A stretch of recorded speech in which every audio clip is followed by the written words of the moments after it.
అన్నిటిని కూడా ఇప్పుడు రికవరీ సిస్టంలోకి ఈరోజు రేవంత్ రెడ్డి గారు దాన్ని ఆదాయాన్ని ఎట్లా తీసుకురావాలనే పనిలో రేవంత్ రెడ్డి గారు ఉన్నారు.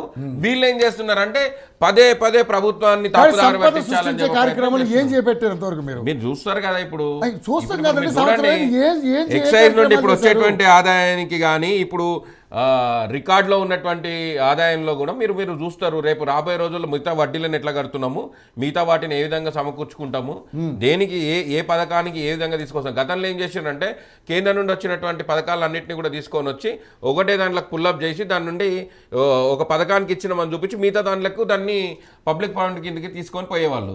కానీ ఇప్పుడు అట్లా కాకుండా ప్రభుత్వం ఏం చేస్తుంది, దేన్ని దానికి అట్లుగా యూజ్ చేసుకుంటూ ముందుకు తీసుకుపోతుంది. రైట్ గౌతమ్ ప్రసాద్ గారు, సో నిజంగానే మీరు చేసిన అప్పుడుకి వీళ్ళు మిత్తులు కట్టడమే సరిపోతుందని మాట్లాడుతూ ఉన్నారు. ఇప్పుడే చాలా రోజుల నుంచి అదే మాట్లాడుతున్నారు.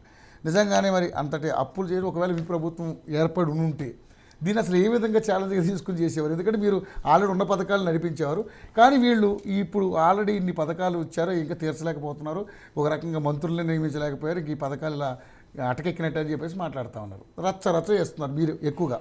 సో నిజంగా ఇదంతా కూడా కేవలం మీరు ఫోకస్ అవ్వడం కోసం, ప్రజలు మీ మీద సానుభూతి పెరగడం కోసం చేస్తున్నారా, నిజంగా న్యాయం జరగడం కోసం చేస్తున్నారా? రవి గారు ఫోకస్ కావడానికి ఏముందండి, ఇప్పుడు అంటే రవి గారు 2017లో ఇంత కట్టారు, 2018లో ఇంత కట్టారు అని చెప్పేసి అంటే ఆ టైంలో వీళ్ళ గవర్నమెంట్ ఉందా, మా గవర్నమెంట్ ఉందా? వీళ్ళకి ఎక్కడి నుంచి వచ్చింది డాటా? ఎక్కడి నుంచి వచ్చింది ఆ డాటా? ప్రభుత్వంలో ఉంది. నేనేమంటున్నా, వడ్డీల కోసము మీ డాటా కరెక్టా? వడ్డీల కోసమే 18,911 కోట్లు అప్పు చేసినటువంటి చరిత్ర. కాదు, మీ డాటా కరెక్ట్ అయితే కాగ్ 2,100 కోట్ల రూపాయలు వడ్డీ కడుతున్నారని చెప్పేసి కాగెందుకు రిపోర్ట్ ఇచ్చింది? 2,900 కోట్ల రూపాయలు వడ్డీ కడుతున్నారని చెప్పేసి ఆర్బీఐ ఎందుకు రిపోర్ట్ ఇచ్చింది?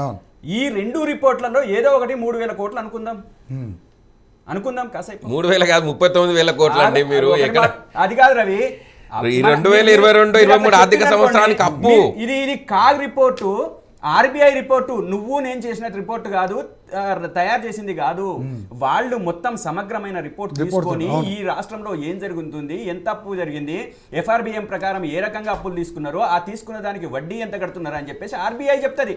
దాని మీద ఫైనలైజేషన్ కాగు ఇక్కడ స్టేట్కి వచ్చి అన్ని రకాల యంత్రాంగాల మీద చూసుకున్న తర్వాతనే ఒక రిపోర్ట్ తయారు చేస్తుంది. దానికి భిన్నంగా మీ దగ్గర ఎక్కడి నుంచి వచ్చింది? దానికి భిన్నంగా వచ్చింది.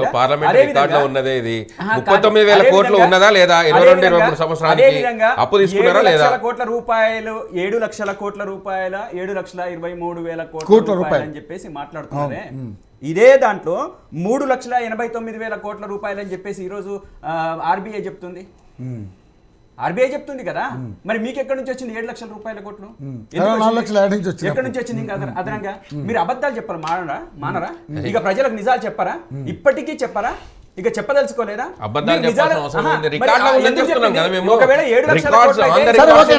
మీ విషయంలో అబద్ధం ఆడుతున్నారు సార్. వీళ్ళ విషయంలో వీళ్ళు చేస్తున్నారు, అప్పుల విషయంలో మీరు ఎందుకు మరి ఇంత రచ్చ చేస్తున్నారు? ఆధారాలతో సహా మీరు నిరూపించారు. ఇప్పుడు 95,000 కోట్ల రూపాయలు అని చెప్పేసి అందరు మాట్లాడుతున్నది కదా, నేను కొత్తగా తీసుకొచ్చింది కాదు కదా, వీళ్ళు తీసుకున్నది కదా. మేము ఒక 3-4 డిబేట్ల కిందనే అవును మేము 70,000 కోట్ల రూపాయల మేము అప్పు తీసుకొస్తే ఇదే వెంకట్ నాయక్ పక్కన కూర్చొని మేము వీళ్ళు చేసిన అప్పుకు వడ్డీలు కట్టడం కోసం అవి తీసుకొచ్చినామని చెప్పేసి మాట్లాడింది వాస్తవం కదా, మరి అంగీకరించలేదా? 70,000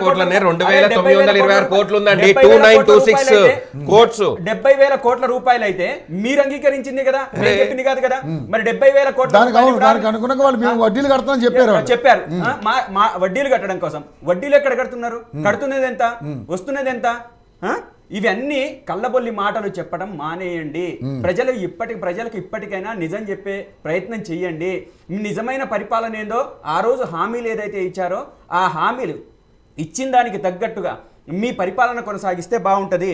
ఆ అప్పుకు కావాలని చెప్పేసి ఇష్టం వచ్చినట్లు దానికి ఆపాదించి ప్రజల చెవులలో నూరు పోసి ఒక విషయాన్ని నింపి ప్రజల మైండ్లన్నీ పాడు చేసింది కాంగ్రెస్ పార్టీ. ఈ రోజు నిజాలు బయటపడతాయి, ఖచ్చితంగా ప్రజల ముందుకు వస్తుంది. ఇక రెండో విషయానికి వస్తే, ఇందాక రవి ఏమంటున్నానంటే అన్ని రకాల ఆదాయాలలో ఎక్సైజ్ ఆదాయం వస్తుంది, ఎక్సైజ్ ఆదాయం వస్తుంది కాబట్టి మేము అన్ని కడతామని చెప్పేసి మాట్లాడతాం. ఇదే కాంగ్రెస్ పార్టీ నాయకత్వం, ఇదే కాంగ్రెస్ పార్టీ కార్యకర్తలు మొత్తం ఆ రోజు అమ్మకాల్ని పెంచితే కేసీఆర్ గారు బీఆర్ఎస్ ప్రభుత్వం తాగుబోతుల రాష్ట్రం చేశారు. తాగుబోతుల్ని చేసింది రాష్ట్రంలో, తాగుబోతుల్ని తయారు చేస్తున్నాడు, ఆయన తాగుతున్నాడు, వాళ్ళతో పాటు వీళ్ళు తాగిపిస్తున్నాడు అని చెప్పేసి అబద్ధాలు నూరిపోసి పచ్చి అబద్ధాలు ప్రపంచం మీద రుద్దిన పాపం చేసి ఈ రోజు ఎక్సైజ్ శాఖ మీద వస్తే ఎట్లా ప్రధానమైన ఆదాయం చెప్తున్నారు. ఈ రోజు ఎట్లా వస్తుంది మీకు ఆ ఎక్సైజ్ మీద ఆదాయం? ఏ రకంగా వస్తుంది మీకు ఆ రోజు తెలియదా? అంటే మీరు అధికారం లేకపోతే ఒక మాట మాట్లాడతారు, అధికారంలో ఉంటే ఒక రకంగా మాట్లాడతారు, అధికారంలో వచ్చే ఆదాయంతో ఎంజాయ్ చేస్తారు, దాంతో మీరు అప్పులు కడతారు. ఈ రోజు మీరు మాట్లాడుతున్నారు అప్పులైనాయి అని చెప్పేసి మాట్లాడుతున్నారండి. అదే అప్పులైన దాంట్లో మీరు అప్పులకు భిన్నంగా మీరు హామీలు ఎందుకు ఇచ్చారండి? ఎందుకు ఇచ్చారు? మీకు ఆ రోజు పరిస్థితి తెలీదా? ఆ రోజు రాష్ట్ర పరిస్థితి తెలీదా? ఆ రోజు ఆ రాష్ట్ర పరిస్థితి, ఆర్థిక పరిస్థితి తెలిసినప్పుడు మీ ఎటువంటి హామీలు ఇవ్వాలని తెలియదా? మీ దానికి తగ్గట్టుగానే ప్లాన్ చేసుకోవాలి కదా. దానికి మించి ఏ విధంగా మీరు ఇస్తారు? ఏ విధంగా హామీలు ఇస్తారు? హామీలు ఇచ్చిన తర్వాత ఈరోజు అమలు చేయండి బాబు అని చెప్పేసి మేము అడిగితే, అది ప్రజల ముందు పెడితే మీరు అల్లరి చేస్తున్నారని చెప్పి మాట్లాడతారా? అదేవిధంగా వాటిని నిలదీస్తే మీరు సభను సరిగా నడవనియట్లేదని చెప్పేసి మాట్లాడతారా? లగచర్ల విషయంలో అట్లా బేడీలు వేయటము, అదేవిధంగా వాళ్ళకు 3rd డిగ్రీ ప్రయోగించడం కరెక్ట్ కాదు అని చెప్పేసి మాట్లాడితే అది తప్పు పడతారా? మీరు చేసేది తప్పు. ఆ తప్పుని మేము ప్రజల ముందు పెడితే దాన్ని మీరు చిలువల పలవలు, మీకు నోరుంది, ఆ నోరుంది కాబట్టి యంత్రాంగం ఉంది కాబట్టి మీరు ఇష్టం వచ్చినట్టు మాట్లాడతారు. మేము ఏం చెప్తున్నామని అంటే, కాళేశ్వరం ప్రాజెక్టు విషయంలో కూడా ఇదే ప్రచారానికి బీజేపీ వాళ్ళు కానీ కాంగ్రెస్ పార్టీ వాళ్ళు అందుకున్నారు. ఇదే నేను చెప్తున్నాను.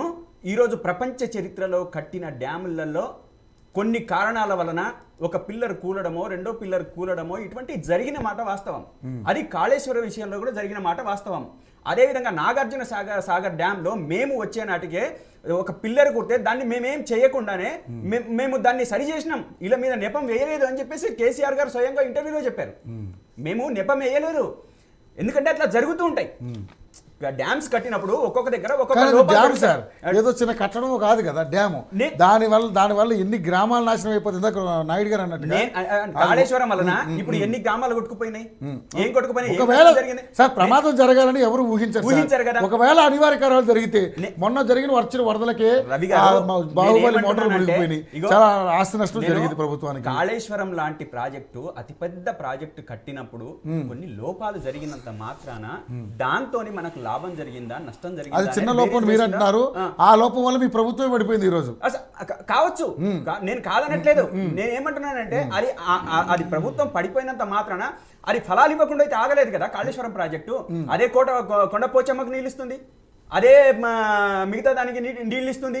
ఈ రోజు నిన్న జరిగిన పంటలకు అదే నీళ్ళు ఇచ్చింది, రేపు జరగబోయే వాటికి పంటలకు నీళ్ళు అదే ఇస్తుంది. ఎక్కడి నుంచి వస్తాయి నీళ్లు? ఇంత పెద్ద ప్రాజెక్ట్ ఉంది కాబట్టి, ఈ రోజు మనకు ఒక భాండాగారంగా ఉంది కాబట్టి మనం రేపు తీసుకెళ్ళడానికి అవకాశం ఉంది. ఇవన్నీ పక్కన పెట్టేసి ఇంకో రకంగా మాట్లాడతామా? మాట్లాడలేం కదా. ఏ రకంగా తీసుకున్నా గానీ దానికైన ఖర్చు 80,000 కోట్ల రూపాయలు. వీళ్ళు చేసిన ప్రచారం ఏంది? 1,00,000 కోట్ల రూపాయలు అని చెప్పేసి వీళ్ళు ఇచ్చిన రిపోర్టే, వీళ్ళు ఇచ్చిన శ్వేతపత్రంలోనే కాంగ్రెస్ పార్టీ ఇంకొక 3వ టీఎంసీ తీసుకుంటే 1,37,000 కోట్లు. ఇప్పుడు వీళ్ళు శ్వేతపత్రం రిలీజ్ చేసిన దాంట్లోనే అధికారికంగానే 80,000 కోట్ల రూపాయలు అని చెప్పి ఇచ్చిండ్రు కదా.